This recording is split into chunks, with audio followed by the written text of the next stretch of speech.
Welcome to the Intro to LGBTQ Competency Training e-course produced by the Institute for Human Identity, also known as IHI. IHI is one of the first and longest standing LGBTQ affirmative psychotherapy and training centers in New York City. I want to thank you for investing the time and money in educating yourself on this important topic. I'm Christy LaRocca, pronouns are she, her, hers. I'll be your facilitator throughout the training and I hope you get a lot out of it. So this course does include a lot of information to take in. LGBTQ competency involves a lot of terminology, which is very important, to take our time through. So I do encourage you to pace yourself. That's one of the upsides of having the online learning platform. You can totally go at your own speed, pause as you need to. I want to also just preface by saying, obviously, true competency is not only knowing the terminology and the information, it's also doing the critical self-reflection work of looking internally at our own biases, feelings, and judgments that we may have about that topic, about that culture or group, even the cultures and groups that we ourselves are a part of. That self-reflection work is just as important. So I want to encourage you to make that decision to check in with yourself as we move through. You may have certain feelings about certain topics more than others. Just pay attention. So here's the extended list of terms that are included within the ever-growing acronym of the LGBTQ. What you'll often see is LGBTQ plus with that plus sign in front of it. And what that represents is inclusivity of anyone, any sexuality or gender that may not be listed out. You'll see it listed with different combinations, different lengths of letters, depending on where you're looking. So take note of any of the terms here that you may have not known were corresponding with these particular letters. People comment on the sort of alphabet soup that this acronym has become, but it just goes to show you all the very many legitimate expressions of gender and sexuality that exist out there. Notice that some of these terms describe sexual orientations while others describe gender identities. Let's start by distinguishing between these two things, sexual orientation and gender identity. Sexual orientation, put simply, is the type of attraction that one has the capacity to feel. When we say attraction, I want you to keep in mind that attraction is so much more than just the physical, sexual. It also can point to intellectual attraction, romantic, emotional, even spiritual attraction. So we'll keep that in mind every time I use the word attraction.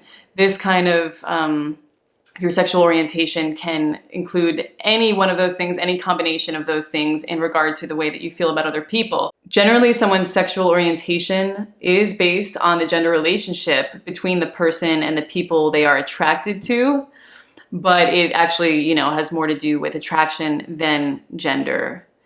Moving on to gender identity, put simply, it's the internal perception of one's gender and how they label themselves. To fill that out a little bit, it's based on how much they align or don't align with what they understand their options of gender to be. Gender identity is often conflated with biological sex, and I'll get to that in just a minute. A person's gender identity is based on how much they align or don't align with what they understand their options of gender to be. And the reason we specify that their options of gender is because people may not know all the options that exist out there for them. They may be limited on the number of options that they feel that they have. They may, in that case, make, the best guess. I don't feel like a girl, therefore I must be a boy, and later on in life, perhaps, hopefully they might get more information and be able to better articulate a more accurate gender identity for themselves. Sometimes when people mean sexual orientation, they say sexual preference, which can actually be problematic. We try to avoid saying sexual preference because that implies that somebody does have a choice over who they are attracted to, which is not really the case. So sexual orientation is the more usable term there. Sexual preference, if you want to use that, that may actually more accurately describe what somebody likes to do sexually. So if you're using it in that context, that's fine, but when we're talking about sexual orientation, let's call it sexual orientation. Now that we've differentiated between gender identity and sexual orientation, you can take a moment to see if you can identify which is which here. I've color-coded the different categories. So take a look at the purple terms.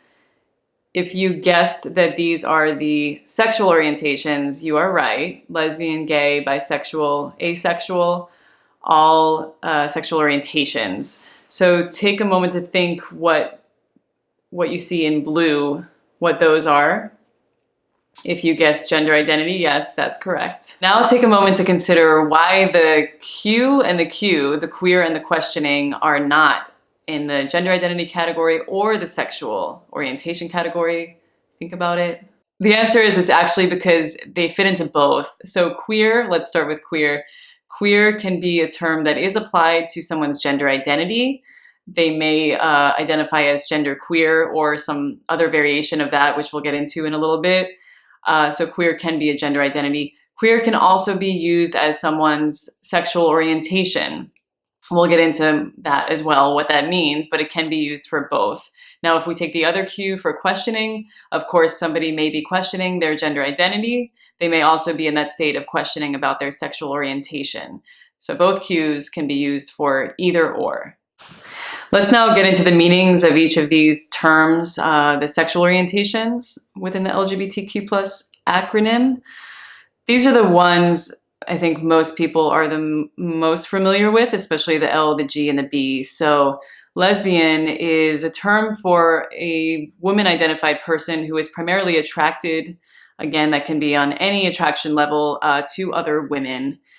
Gay generally refers to men who are attracted to other men. However, with that term, that's one that is often used by women who are attracted to women as well. So it's not uncommon for someone to maybe, a woman who's attracted to other women, she may say she's a lesbian, she may say she's gay, she might be okay with either of those terms, she might prefer one more than the other. And then moving down to bisexual. Bisexual is usually a person who experiences attraction to both men and women. If we're looking at gender as binary as that, they may experience attraction to both. I want to take a minute to talk about bisexuality because this is a group of people that actually receive a lot of discrimination. There's a big stigma there, maybe even more than a lot of us realize.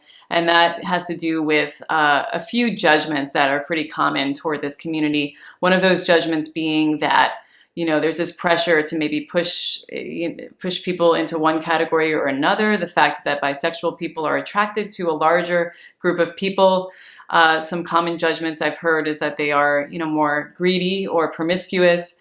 And this is not only coming from the heterosexual, kind of like heteronormative community, but also very much right within the LGBTQ plus community as well. It's not uncommon for those who may be dating someone who's bisexual or in a relationship with someone who's bisexual that they may feel this perceived threat that this person may leave them perhaps for the other gender. If we're thinking again in binary terms, they may think, you know, they may have the judgment that the bisexual person is sort of making a pit stop with their sexual orientation, that they haven't quite figured it out yet. They might still be in this state of questioning, and that may lead the person, you know, who's dating them to feel a little bit less secure about that relationship, which again, like contributes to more judgment. Bisexuality is an identity that unfortunately is too often considered less credible, less valid than some of the other sexual orientations. So I wanted to just shine some light on that because this can actually have huge mental health implications for the bisexual community. I hear this all the time coming up with clients that they are questioning, am I queer enough? Am I straight? Where do I fit in? Which community, you know, and they actually experience a lot of rejection from both the heterosexual community and the LGBTQ plus community.